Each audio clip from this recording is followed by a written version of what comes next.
Hello and welcome to Legends of the Wind. I'm Jurri Schenck. Thanks for being with us today. Here at Legends of the Wind, we want to give you magical stories that enlighten your eyes for you to discover your identity and destiny. We want to equip you with experiences and storytelling that will give you a kick in the butt to face your challenges. In today's episode, we get to listen to a powerful story called The Storm Dragon. It's about a little girl on vacation in the mountains and must face a terrible storm of intimidation. I think you'll really like it. No matter how small you seem and how big your circumstances of fear are, there is still the opportunity to see into the deep and find your hidden treasures. After we present the legend, we get to discuss it with our guest and learn more about our life in this story. I wrote this story many years ago for a little girl named Bethany in a church class of many elementary kids that met on Wednesday evenings in Northridge, California. I was working with teacher Linda LaRue, and we were using these prophetic stories to speak to the kids' hearts. It was a special and important time where I got to connect with the kids and really father them. When I did this volunteer work, I got to discover my authentic voice, fathering through film. Bethany at the time was a lovely young little girl, but I remember her having a spirit of courage and wisdom in her. Facing our fears is tough. I know I've had to do things afraid when I was shaking in my boots. Every time I had to take on a new challenge and do something new, something I've never done before, I admit I get afraid and nervous. I'm sure you can relate. But what makes you afraid? I was afraid of punishment many times. I was afraid of failing. I'm on this journey too with you. Let's gather our courage together and face our dragons. Bethany was not able to join us today, but one of my friends who truly understands facing fears is here to discuss our legend. Today's guest is my friend Melissa Otis. Melissa is passionate about creativity and letting the imagination become the vehicle to see others discover their full potential. She helped build art programs in South Korea, teach fashion sketching classes, worked as a fashion stylist, designed original greeting cards, and displayed her creativity through painting murals. Melissa sees the world as an open canvas to paint and forge beauty wherever she goes. You can find her on Instagram with Melissa, @Melissa_Otis, on YouTube with Melissa Otis, and Snapchat with MOtis7. Melissa, thank you for joining us today. It's great to see you. It's great to see you too, and thanks so much for having me again on your show. Just so the audience knows, today's story was written for one of the kids I had in my class I helped many years ago. Melissa is a special friend who has deep thoughts and wisdom, and she's a perfect person to converse with to unpack this story. So thank you, Melissa, for coming again on my show. It's amazing to have you. So without any more talking, let's check out The Storm Dragon. The Storm Dragon. Out in the field, Bethany hopped and skipped around, looking at all the colorful ornaments of the wildflowers. She bent down, touching each one, and felt its softness. The smell was wonderful. A fragrant aroma of life filled the forest. The trees surrounding her were tall evergreens, and the mountains behind them rose high and touched the clouds. Bethany and her family were on a trip visiting the Rocky Mountains. Bethany also had her new present, a digital camera, and took snapshot after snapshot of all the beautiful scenes.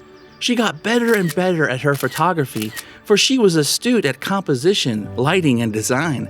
The ability to see in this way became a new hobby for her. As she walked out, her parents and Jeremiah were behind her at the campground, fixing the pop-up tent and getting ready for dinner. Jeremiah was hurrying to get all the marshmallows, chocolate, and graham crackers for tonight's campfire. He was excited about being out in the woods. Mom and Dad wanted them to remember this trip. Bethany continued her stroll through the field, and the clouds of a thunderstorm came overhead. The sky grew darker, and the thunderhead rose and turned a deep blue, almost purple color. Bethany was so far away, she didn't hear her dad calling for her to return to the campsite. The experience of the wilderness fixed her attention and focus. But another voice spoke up, a small, delightful chirp. "Bethany, Bethany, do you know where you are?" She turned around and looked. She saw no one. Bethany thought it was weird to hear a voice in the forest. More curiosity came, however, as up ahead on the other side of the valley was the lake. Here was Eagle Lake. They called it Eagle Lake because from high in the sky, it was similar in shape to a flying eagle. Many people had great stories from boating on this lake. Tourists had caught many fish in the past. Nowadays, there weren't that many caught. Bethany walked up to the sandy shore and picked up a large palm-sized rock that was flat. Following the motion her mom taught her, she threw the flat rock and skipped it across the water. Boop, boop, boop, splash! It sunk into the waters. As she strolled down the shoreline, the little sweet chirp came again. Bethany, Bethany. Bethany stopped dead in her tracks. Hello? What do you want? The small chirping voice cried out, Bethany, do you know where you are? The sound of the voice came from a large white log, bleached from years sitting in the sun. One of its old branches stuck up, and sitting on it was a small robin bird. It was colorful with red on its chest and white and black wings, with a reddish-orange head. Bethany, do you know where you are? The little girl's eyes grew wide open as she walked to the bird. Were you talking to me, little bird? What is your name? The robin fluttered his wings and chirped, I am Visionato. I am the one who sees for you. The great king sent me to you, for you have a task at hand. Do you know where you are? Bethany looked concerned. Why did this bird ask if she knew where she was? I am here at the Eagle Lake with my family camping. That's where I am. Visionato fluttered his wings, flew down to the ground and stood in front of her. Yes, that is where you are in the natural world. What do you see in your heart? Why do you always go on these trips? Is it merely a vacation? What do you see? Now Bethany knew that Visionato asked something important. She had heard about her friends Maddie, Katie, and Hannah who met the Lady of the Wind. See the story, The Three Young Girls. That great being gave them many gifts to see, but maybe there was more. Bethany asked, Where do you want me to look? Visionato flapped his wings, took to the air, and flew above the waters of the lake. Visionato circled and brooded over the waters, just like he did in the beginning of time. Peer into the deep. What do you see? Bethany kicked off her shoes and socks and waded into the shallow waters of the lake. Just as she stepped out, the tall, dark clouds in the sky crackled with lightning and booms of thunder. Bethany looked down into the waters. At first, she saw the mountain's reflection in the sky.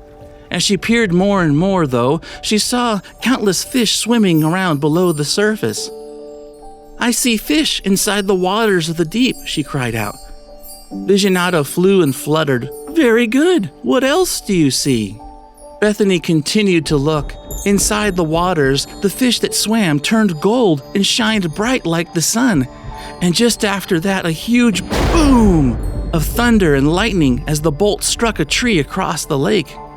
Bethany became afraid. Fear not the lightning of the enemy, dear Bethany, cautioned Visionato. This is mere intimidation. Continue to see. The golden fish swam around and soon encircled her. I see the fish turning to gold, and they are all around me. What is going on? Asked Bethany. You are seeing my treasure, said the bird. Inside the deep waters are my treasure, my desire, and my promise to the people of the world. You see my gold in the fish. At first you saw the mountains in the storm, but as you looked deep inside the storm, you saw my treasure. But why do they circle and swim around me? Visionato landed on Bethany's hand, dancing and hopping around. They draw near you, for you chose to walk into the deep and see for them. You have a sight and you have a voice inside of you. My voice speaks in the form of this little bird, but I want you to listen to my voice within your heart. Do you know where you are? Bethany held up Visionato to her eyes. Yes, I can see now. You want me to see the fish as your treasure and help them see too. Exactly, chirped the bird with cheerful delight. Kaboom! Thunder and lightning blew across the sky above them. Bethany became afraid and looked up to the sky. Inside the dark clouds, something collected. Bethany started for the shoreline. As she ran, she looked behind her. The dark clouds spun and swirled. It wasn't a tornado, but it looked like a dark cloud in the shape of a flying dragon. This was the storm dragon, and it flew right after her. Bethany let go of Visionato, who fluttered and tried to keep up. "Wait, Bethany, wait! There's more here in the storm." Bethany grabbed her socks and shoes, ran back to the field of wildflowers, and tried to head back to camp. Visionato caught up and fluttered in front of her face. "Wait! Stop! Look!" Bethany halted her run and stood her ground. She turned around, still afraid, and faced the storm.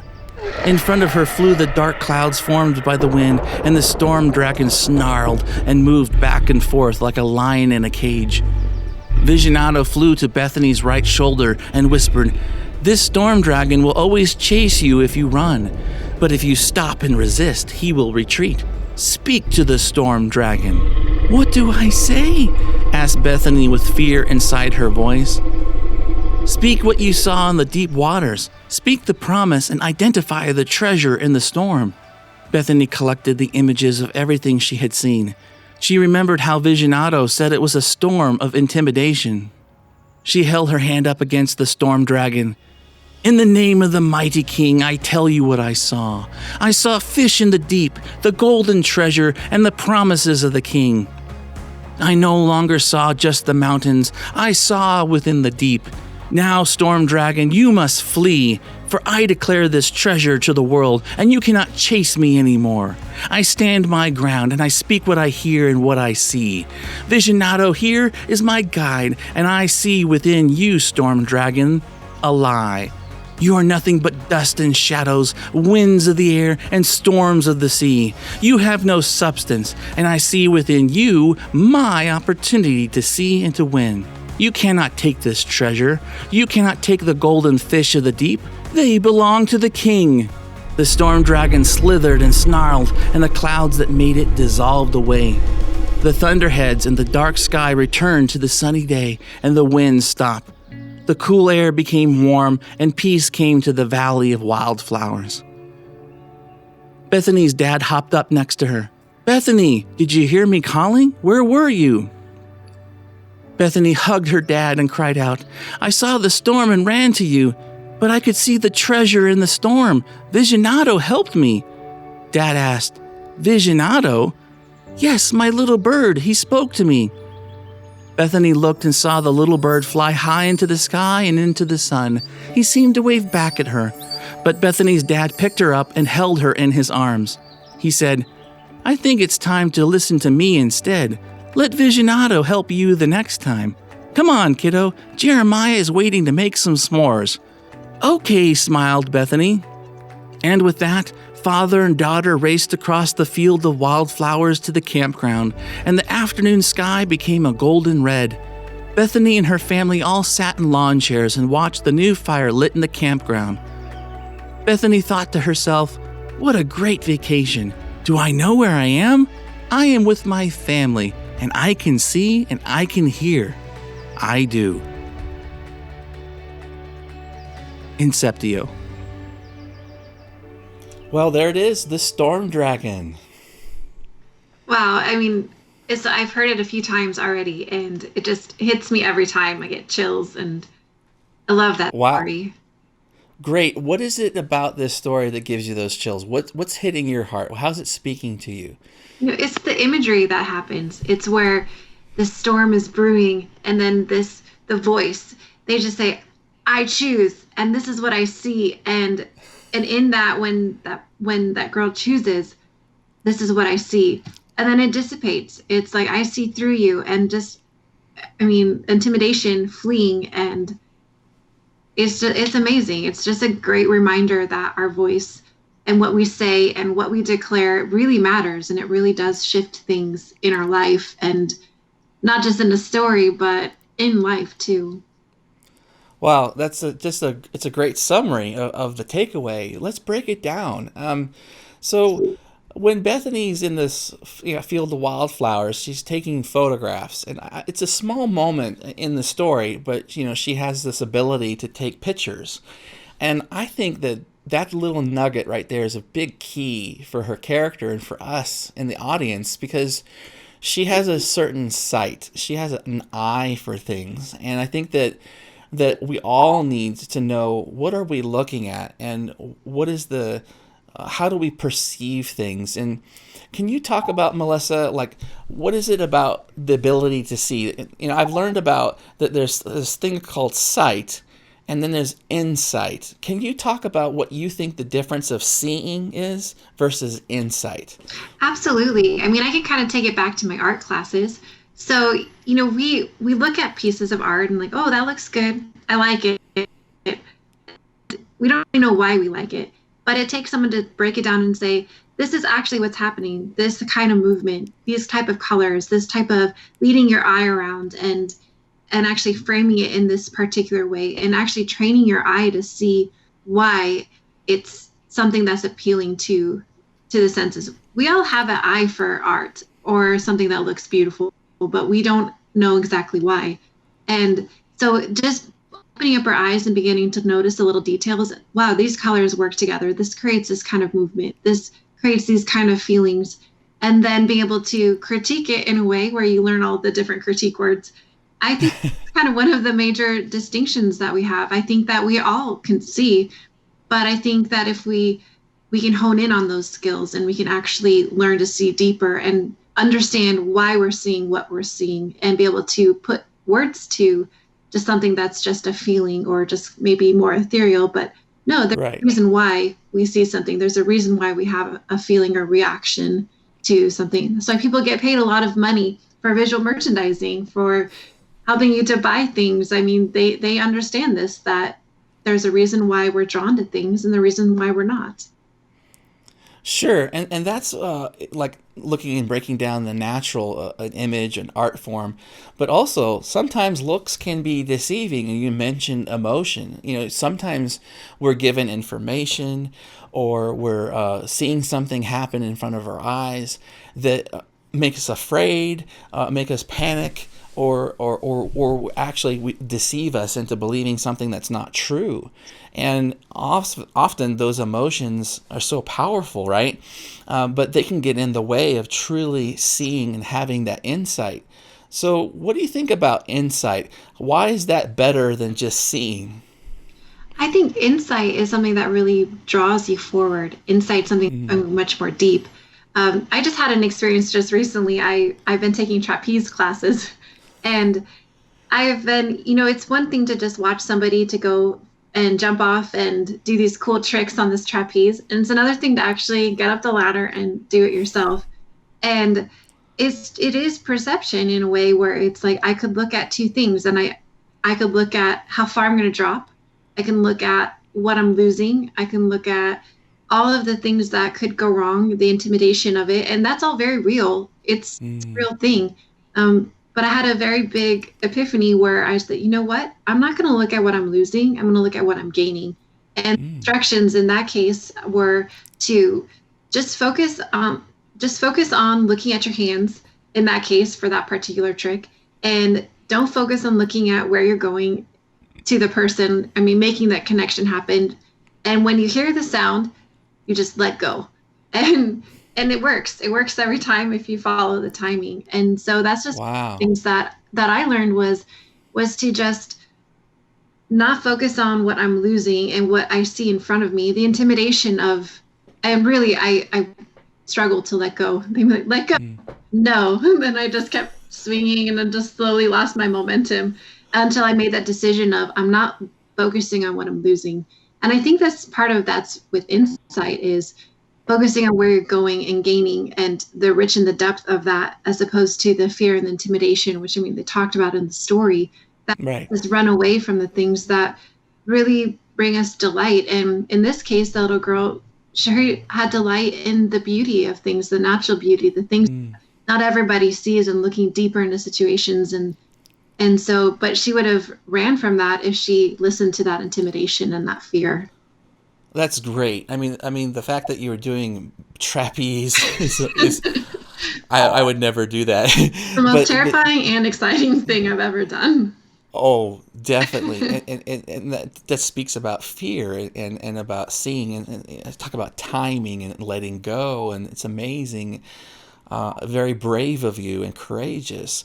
And I think courage is very important. When you're filled with fear, and you have intimidation, you have circumstances, a story of it's intimidation is what the story tells us, and so it's very important to be able to see in the midst of that intimidation.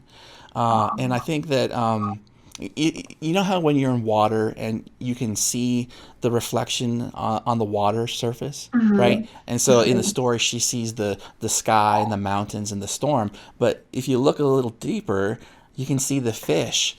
And I think it's very important that that's the treasure that's in the storm. So I have a question. What can you talk Sure. about? What are the treasures for you when you look deeper in the midst of intimidation and fear? How do you find those treasures? And it's interesting because for Bethany, when she saw the fish, they began to shine and to glow. How do you discover treasure in the midst of fear?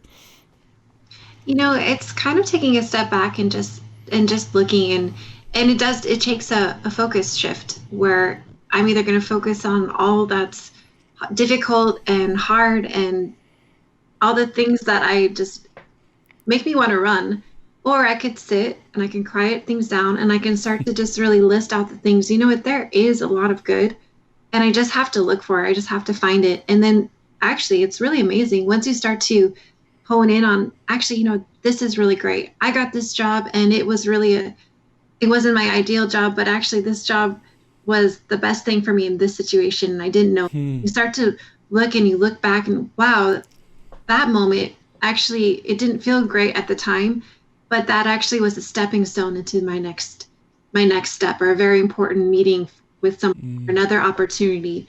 And I think it's just a perspective shift where you look at those things and suddenly it's, wow, there's so much good. And then with that perspective shift, suddenly you get this courage that bubbles up. And like in the trapeze thing, I'm going to do this.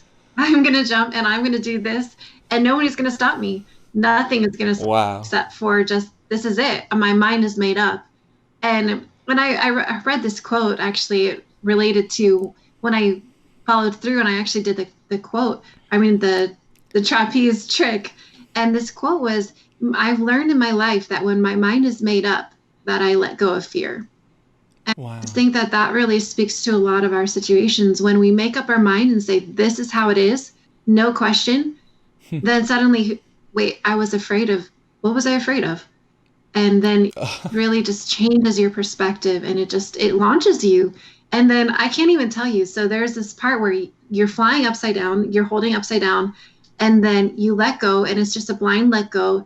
And then you're basically backwards and you let go, and then they catch you. There's a split second right in between where I let go and they're going to catch me and you're flying. And the reality of that is the moment that we let go of the fear of what we're losing, of what's lost, what's in the background, what's behind us, where we're going, how things are going to fit together. Once we let go of that and we listen to the cue and the momentum and actually it feels like you're holding on for too long, but they say, oh, that's their cue. And you let go and there's a split second and you're flying and there's nothing in between the bar of what was, and there's nothing, you're just in the air. And then they catch you and then it's all as normal. But Oh my God.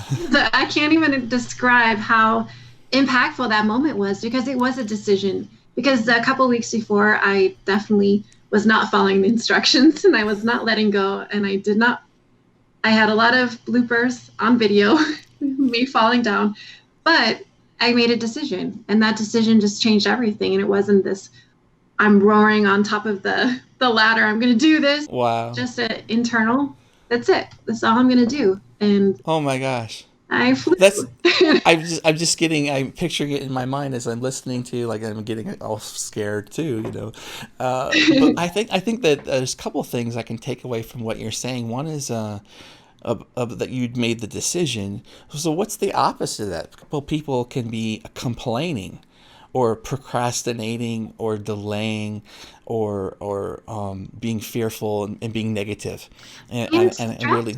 And distracting yourself. Sure. That to hide. Oh, well, I'm doing this, I'm doing this, I'm doing this. And actually you're creating all of this clutter in your life that is not allowing you to sit and make those decisions. It's really easy to do. It's really easy to just get Oh, cluttered with things, or yeah. cluttered with, oh, I'm going to just immerse myself in all these things and forget about, oh, wait, I don't want to think about any of that thing. So, but in a way, it's you're running without feeling like you're running. That's true. It's like, when Bethany starts running away from the dragon that's flying after her, and Visionato, the bird, says, "Stop! Look at what you're running away from. If you just speak to it." And it's interesting because you had said that other people knew how trapeze works. Well, doesn't that mean that other people have done this before?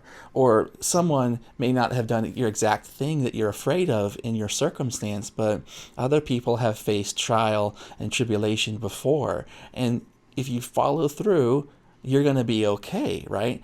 And I think that Mhm. that's interesting that we can learn from other people through their adventure, through their mistakes, through their successes, through their choices, and we can emulate that in our own lives. So let's talk about when she turned around. She got the courage and she said, "I see in the fish, I see in the waters, and I declare the treasure of the king." And I think that's interesting because for her, she overcame by declaring what she saw. And so, can you talk about the importance of speaking and decreeing, and what is it that you're speaking? Are you speaking the truth, something else? What do you think about that? How do you use that in your own life? I mean, I love that imagery, and I love that, and I love that the courage rose from reminding herself of what she saw. And I think that we underplay the power of what we've seen, and especially when we remind ourselves of the good things or the bigger possibilities. I think we underplay how positive and how powerful that actually can be. And there's been times where it's been a really tough season, and I had to sit down and be, what's good in this season? And then that became my reality. No matter what I saw around me, my reality became no. But the deepest part of who I am, I know that this is the reality. These are the good things, and this is what I'm going to tolerate. And I'm not going to burden myself by things which are my circumstances, but they're not fully my circumstances, because the reality is the better things that I had to sit down and see. But to decree that and to declare that, I'm going back to being an artist. So being able to take an image in your mind and say it without anybody else seeing it, and then to create it on paper, to create it on video or film or in music. And that's what we do without even realizing. We're all that artist where we're taking something that only we see, and everybody else says that's impossible, that's ridiculous, why are you going to say that? I can't see that. But yeah, as an artist, we know what we see, we know what we know, and being able to learn to trust that and to say that and to create something beautiful with that. And then not only that, but once you create that piece of music, that film, that art piece, it actually opens up the floodgates, and it tears down the walls behind you for people to walk through with that same kind of confidence and courage. So really you're creating a pathway for people to walk through if you choose to trust what you see and what you know to be true for yourself, and to demonstrate it in a way where other people can see it regardless of the naysayers, and Right. then just make a way for people to triumph through with you. Like after I did that trapeze class, I mean, that was the most amazing experience, but it gave me language and rhetoric to walk through and say, look, I understand. When you let go, this is what it feels like. This is physically what it feels like. And it gave me words of something that I internally decided. And so that's what I think when we make those declaration and decrees of what we see and of the good things, we really do recreate and redistribute and repaint our reality to become what we want it to be, in the way that, no, there's actually a lot of great things that can come forward if we just have the time to look. We just have the space. If we don't run from our circumstances, the glooming circumstances, and we say, you know what, there's actually better things in the midst of this horrible situation. There's something that I can grow from, and there's a diamond in the rough that we just have to take the time to search for. That's well spoken, and just a beautiful tapestry of what you described there is amazing. And also, when you talk about being an artist and creating something that no one's seen before, it's almost like there's a dynamic opposite. There's vision or faith, what you see, and then the fear and the naysayers, the negativity. And I think that when we're creating something, or we're in a situation that there doesn't seem to be an apparent solution at that time, we have to either be afraid and lock up, or we see in our heart what is really the promise or the outcome we need or believing for, like someone who's sick in the hospital, or someone who needs a job or money, whatever, or creating. All of that comes from what we see in our heart, right? Mm-hmm. So when we have to face the fear or the naysayers, or people who are they may not see correctly, they may be deceived in believing their own lies. And that's another thing. One of the things that Bethany decreed is, says, I see in you a lie and my opportunity to win. So Melissa, what about lies? Can you talk about why lies are so vital to overcome in the midst of adversity? Like, what do you think about lies? Well, on a psychological level, I mean, there's a lot of reasons why we build constructs of our reality. So, for instance, I had these circumstances in my life which painted people in this way, which paints this situation in this way. Our lenses, we all have them. We all have lenses. Right. And so lies, they feel very real. I think that this person's rejecting me because people just reject me, because that's a construct, that's a lens that I have. But actually, that's not true. I'm creating that because that's how I view the world. And so when you do dismantle a lie and you say, no, actually, that's not true. That's not truth. There's something really powerful that happens where you can disengage and cut yourself from that cord of saying, I won't see myself and I won't see this situation or future situations through this lens. But once you have the verbiage to say, wow, that was a lie, then you can stop and say, you know what, now I have the power, I have the tools, I have the resources to look at my situations differently. And then to apply, like, that is my opportunity. That lie is my opportunity to say, you know what, no, I'm not rejected. And to say the opposite, no, I'm capable, I'm loved. People want to be around me. No one's going to leave me. But those fears feel very real. And that's one thing, it is real because it feels real. But in the bigger sense, it is a lie. So I think that to be able to combat that lie and say, wow, that actually held me back for all those years. Right. I held back in these particular ways, and no more. And the once that rises up in you, no more, that's when you can turn it around and say no more. And not only for me, but for everybody behind me, because I'm better to be talking about this so other people know that it's okay to be afraid and to be fearful, but that it's not truth, and that there's something else, a cure to move and to be free from those ties and those cords of fear and lies. But I do think it takes a little bit of time to be a little introspective and to know where it came from, and then to kind of put those pieces back together and then say, but that doesn't define me right now. Oh, that's amazing. It's almost like doing it afraid, where you may have fear and emotion, but sometimes you just got to go, kind of like with your trapeze thing. So what about some final thoughts here? What other things about the story that you can talk about that would encourage our audience and give us a takeaway overall, the whole thing? Like, what do you think that children, adults, all of us, whatever age we are, what can we leave with here? Well, I'm kind of a a simple level, I think it would be just to take more time to look at things, to the lighting hits a certain piece of furniture, or the lighting hits the trees, or I mean, just the beauty in the simplicity of things. And not only that, but to layer it to actually, what do I see in this person? What's amazing? What are things that I want to say about this person? And just begin to just build this plethora of things that you just look at. Because I guarantee you, and as an artist, I can relate to this as well, but the more you look at things, the more you see. And the more I look at the lighting, the more I look at the shadows, the highlights, the way that the colors merge together, and just in natural life, the way that I look at a person and see, wow, this part of them, and this is how they interact with people, and these are all these good things.